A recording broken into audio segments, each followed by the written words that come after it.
What most people don't know about apologies is they're for the person you hurt, not for you. Everybody wants closure, but when you cheated, closure won't come from excuses. Step 1. Stop the betrayal now. Cut contact with the other person and be transparent about it.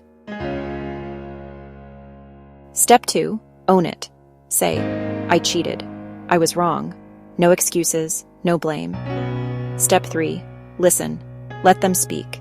Don't defend. Absorb the hurt. Step 4. Give space.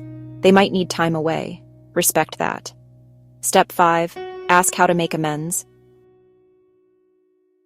And accept the consequences, even if it means losing them. Step 6. Get help. Therapy or a support group shows you're serious about change. Finish with a simple promise. I am responsible. I will change. Actions speak louder than words.